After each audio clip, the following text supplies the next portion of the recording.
everyone, how's it going? My name is Jay and welcome to the channel, and welcome to the final episode of Tacano Emergent Biopark, a project where we attempted to build a really large biological preserve for dinosaurs and other prehistoric creatures with the use of mods in Jurassic World Evolution. Now, the series is coming to its conclusion today. Of course, it's been a really long journey, and we're going to have a very long kind of live tour of the park itself, which you'll be able to see just after this really short speed build in which we build the final habitat featuring some Saltosaurus, which is a really lovely mod that I think is so cute and almost kind of ridiculous because Saltosaurus is just such a bizarre animal.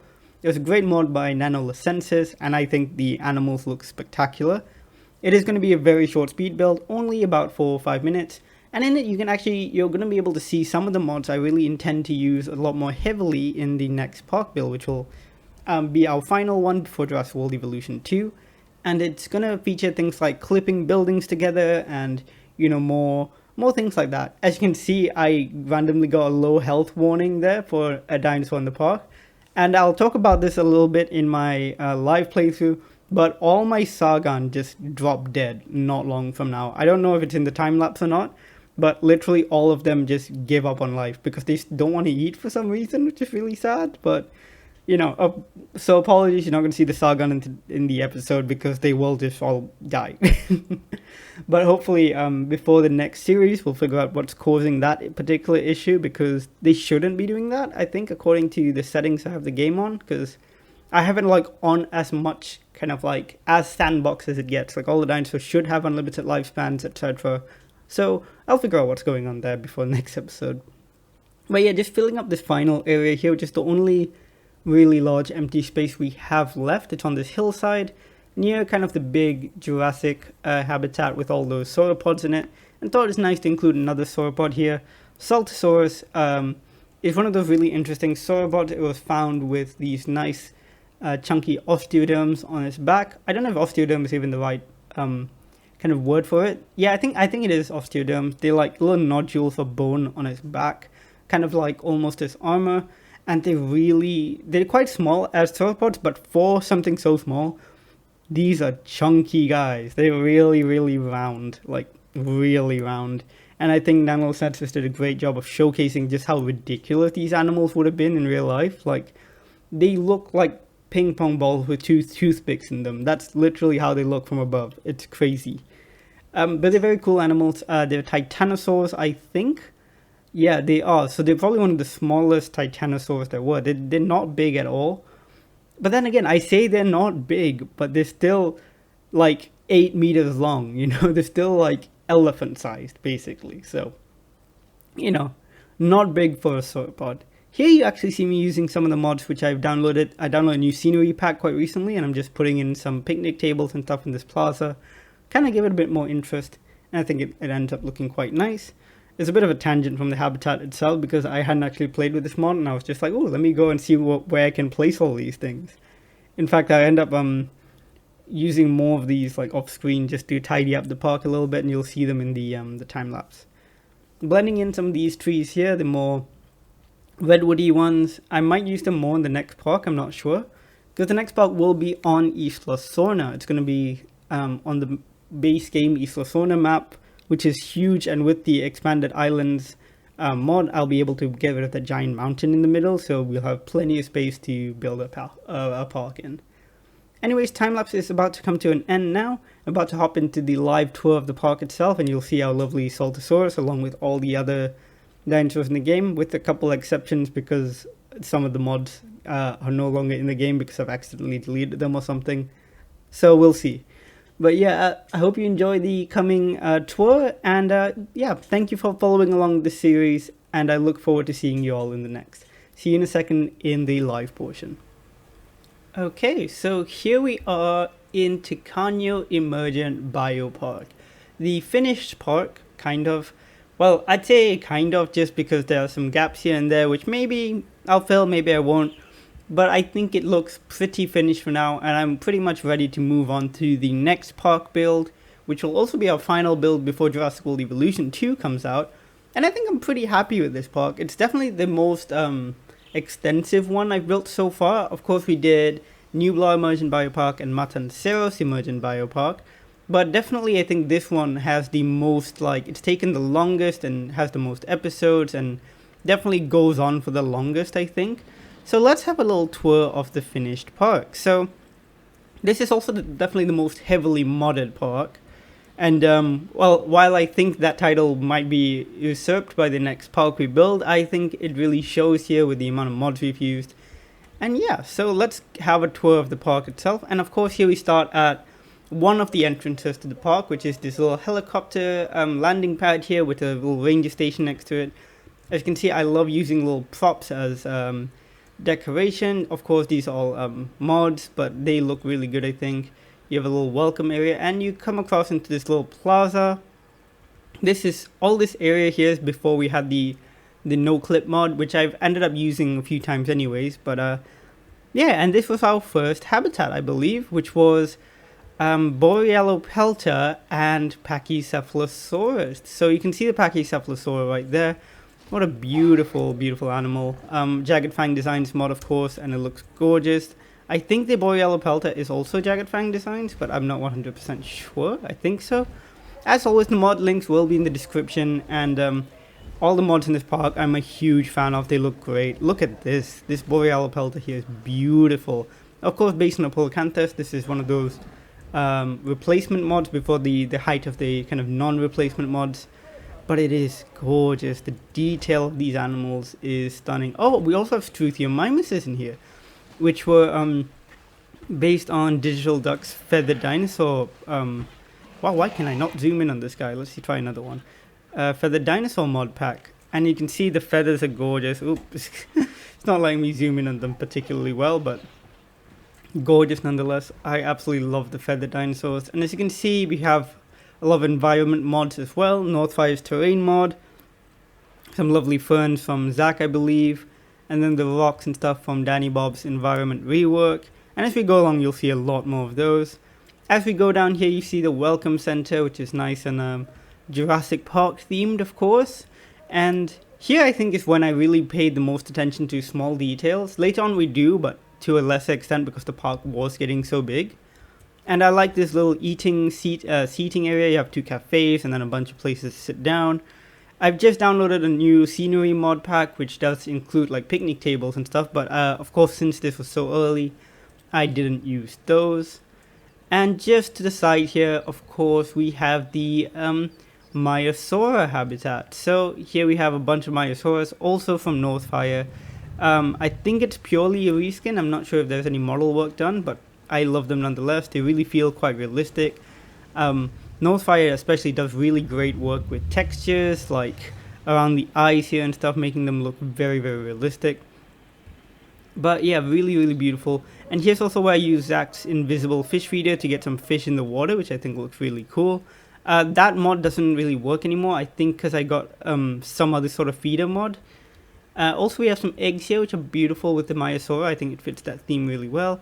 And some base game Styracosaurus, because Styracosaurus is a beautiful dinosaur, base game or modded. And I think it's one of those base game dinosaurs that just looks extraordinary. Like, look at that. What a beautiful, beautiful design. Like, huge kudos to the team at Frontier. Like, even though I mod the game quite heavily, there are lots and lots and lots of elements from the base game which I still really enjoy and am more than happy to put on display. In fact, in the next park we do, I really want to showcase a lot more of the base game things which I really enjoy alongside mods as well. Here we have a Spinosaurus skeleton, which is from that new scenery pack I mentioned.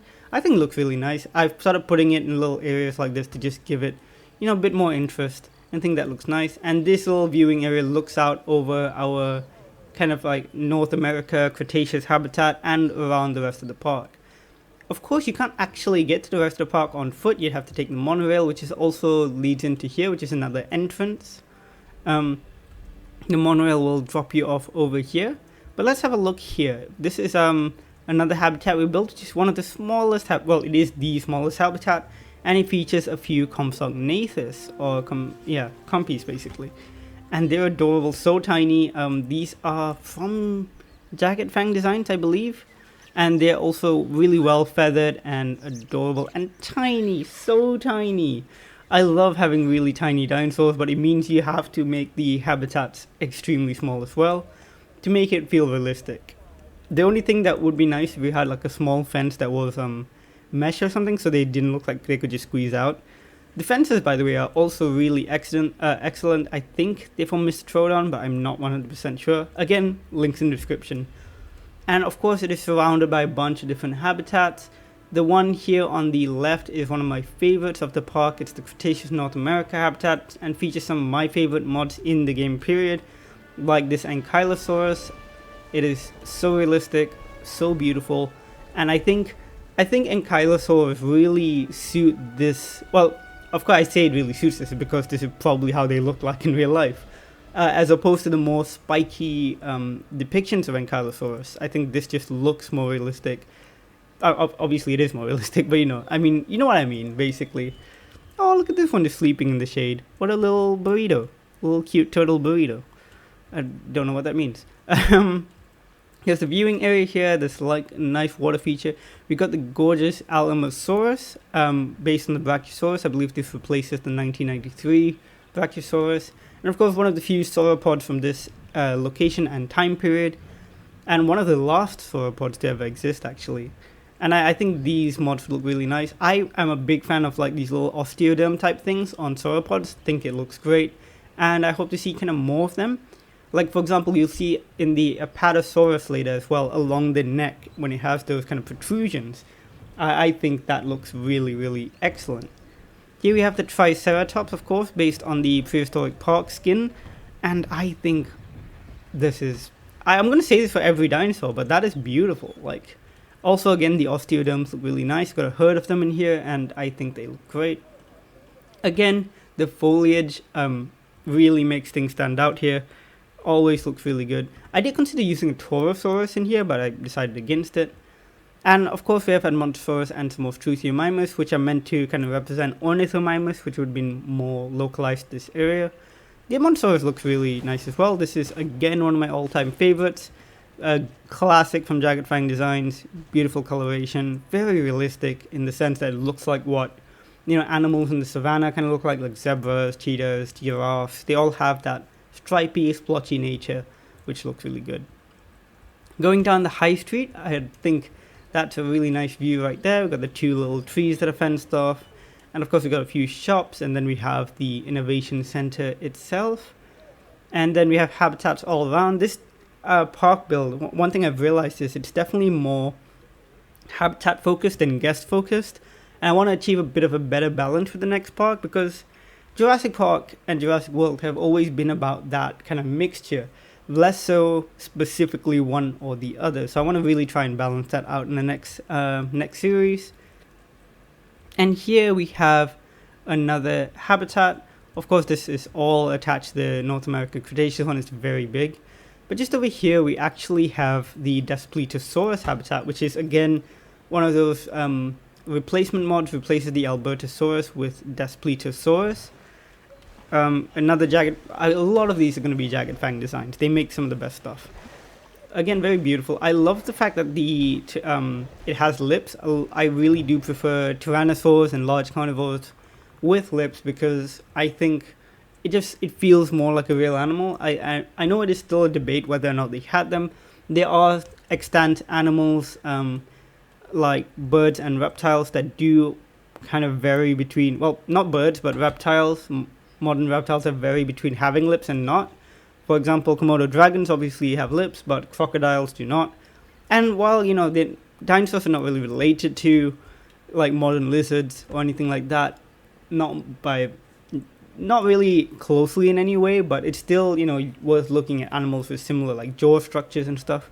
And of course, even though birds are the most closely related ones, we can't really take information from them about lips and stuff because they all have beaks. So, yeah. Here we have the Balor, really nice feathery dinosaur here. I think it looks great. I remember all of them nearly dying at the start because I forgot that they're herbivores, which is an interesting concept. Basically, in paleobiology, people think that, well, researchers think that there's a chance they might have been more herbivory inclined. Probably not obligate herbivores, probably still ate a good amount of meat. In fact, they could have been carnivores still, but there's a lot of debate around that. And I like that the mod author took the opportunity to maybe introduce people to theropods like this that could have potentially been herbivores and stuff like that. Here's the innovation center, some toilets. I like some of the path design here. It's very basic, but I think it looks quite nice. It's all just circular, which is the easiest way to make paths look nice in Jurassic World Evolution, I think. It's just using circles. Over here we have some Zalmoxies, some of the cutest herbivores in the game.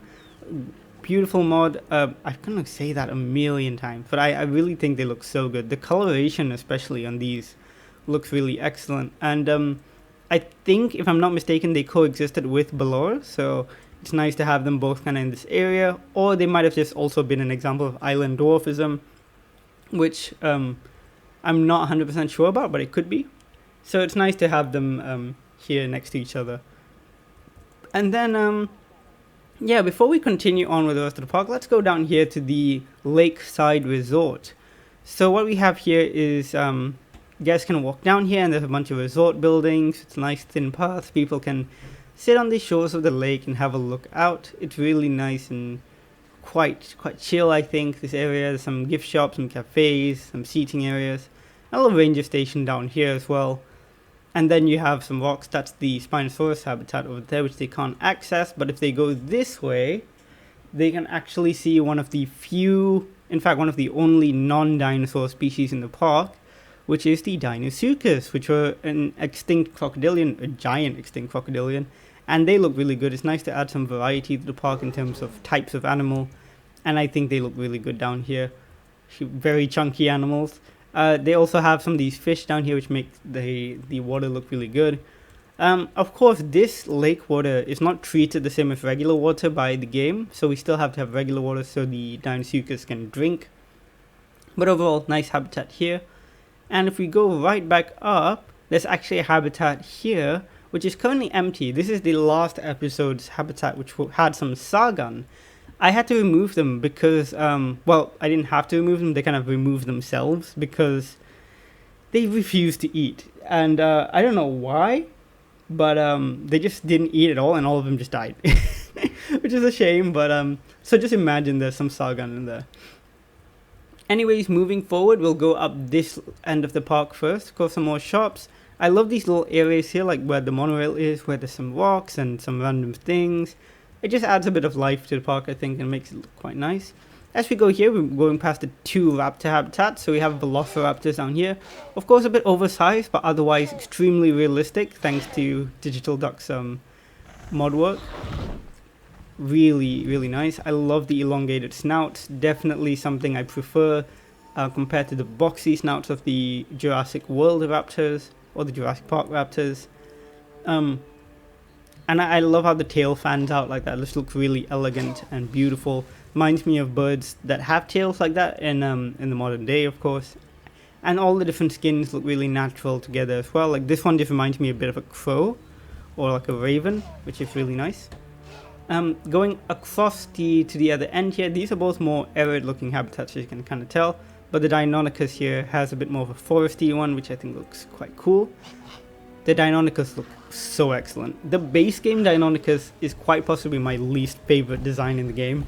I know some people like it, but oh my god, that fin on the head, what was the point? it really, oh, not a fan. I mean, like, kudos to the designers, it's a solid creature design. It just, for a Deinonychus, like, why? But yeah, I think this is a nice little habitat here. As we go up, of course, there's a nice little overlook here where you have a clothes shop and you can look over the Deinosuchus. But if you go back here, we're actually entering the area of the park where it's almost exclusively sail or humpback dinosaurs, or creatures actually, which is really quite cool, I think.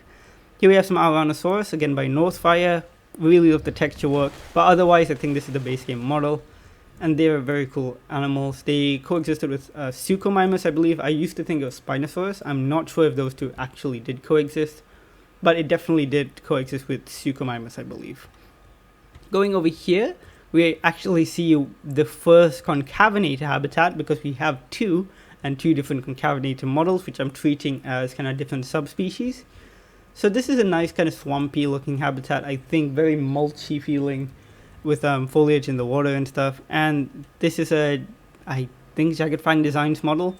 Looks really good. I love the coloration, the little hump and the tail. I think it looks very sleek and very aerodynamic, which is quite something I like here with this animal. And it's got lovely non-pronated hands as well. I used to think that term was called supination, but it's not. It's actually kind of the position theropods would have held their hands is actually somewhere in between pronation and supination, which doesn't really have a term, which is quite interesting. And up here is the other concavenator habitat. These are the slightly more Jurassic Park feeling concavenators, though I don't think they're any less realistic with the exception of the hands, because obviously these are pronated hands. But I think it's another really great model, and I love the kind of blue in the mouth and under the throat. Reminds me of like some birds and reptiles which have those display mechanisms, and they just look really good. And I really appreciate the quills on the head as well. Really, really nice. Anyways, turning back here, of course, we are just going a little further back. That was the dinosaurs. And up here we have the one of my favorite mods personally, the Ichthyovenator, which is a Spinosaurid from Southeast Asia, and it looks excellent. I love the weird spine on these guys. So bizarre. And I like that this is a dinosaur kind of from where I'm from, which is, again, Southeast Asia. Not from the same country as me. In fact, this is from Laos, I believe, or Vietnam. I think it was Laos. But really cool animal nonetheless. And I love the skin. The mod author did a brilliant job on these. This looks so good. Based on the Super Mimus, of course. And stunning. Absolutely stunning. And as we go further up as well, here we have another non-dinosaur with another sailback, which is the Dimetrodon, based on the Chunkingosaurus. Again, I think there might be a non-replacement version out now, but this is a replacement. And they look pretty solid to me. I think they look really good. This is based off the Walking with Monsters design, and I think they really suit this area of the park, and they suit the habitat pretty well. Not a particularly big habitat. I tried to give them a little cave area as well, just over here. And they seem to enjoy it. Really nice. Over here is another one of my favorite mods, a Dinocairus. I must have accidentally deleted the Dinocairus mod. I apologize, but you will have seen it in the previous episode. Dinocairus is absolutely one of my favorite mods. I think I deleted it because I tried to download. Someone uploaded all of Zach's mods as new species, and I tried to download that, and I had some glitches, so I removed that mod. And I think I accidentally got rid of the Dinocairus as well, because it is one of Zach's mods. I'll bring it back. But of course, this is the habitat itself, and you will be able to click back onto the Dinocairus video to see them. But that's it for the top end of the guest-facing side of the park. Going further up, you actually have the operations center, which I think looks quite nice. A lot of very industrial things here. A lot of containers lying around, crates, just cages and stuff like that. All looks pretty good. A lot of foliage as well. And I decided to use these more industrial pylons to make things look quite nice. ACU, and of course the hatchery right at the top over there. Power stations and everything. And I think it all looks pretty good. And from up here, you can really look over the rest of the park as well. So I think it's a good place for an operations center. Now let's finally head down towards the bottom half of the park, which has some of the more impressive animals, if I do say so myself. And walking down here is quite a steep hill. You have a little viewing area over here, which you can look into the boar habitat and this one over here, and also straight ahead into the Cretaceous North America habitat. But as you go down, it's a little bit bumpy. I tried to get it as smooth as I could, but it was tricky. But here's one of our largest habitats, and of course it features the Tyrannosaurus. Let's look through the guest viewing area and see if we can spot any. You can spot some young ones, because there's three. Yep, there we go. There's three kind of like juvenile Tyrannosaurs, and there's two adults. I don't know quite where they are. I thought I saw one. There's one right there actually. And all three, so the two adults and the juvenile, all of them are different mods. So this is the stand mod, meant to look a bit more like a male potentially, or a female, and this one would look more like a male or female as well, and just kind of to indicate some sort of dimorphism. And then the young ones, where were they? They were over here a second ago. There's one over there. They are based off a Nanotyrannus mod, but of course Nanotyrannus is almost definitely just a juvenile Tyrannosaur, and I think that worked really well. Of course, very big habitat, really made use of the redwoods because I think it suits the habitat quite well. But I really like it overall, and I like the family dynamic because, Tyrannosaurs I think suit that really well. And I believe, I'm not sure about this, there is some evidence of family behavior in other Tyrannosaurids, not necessarily T-Rex itself.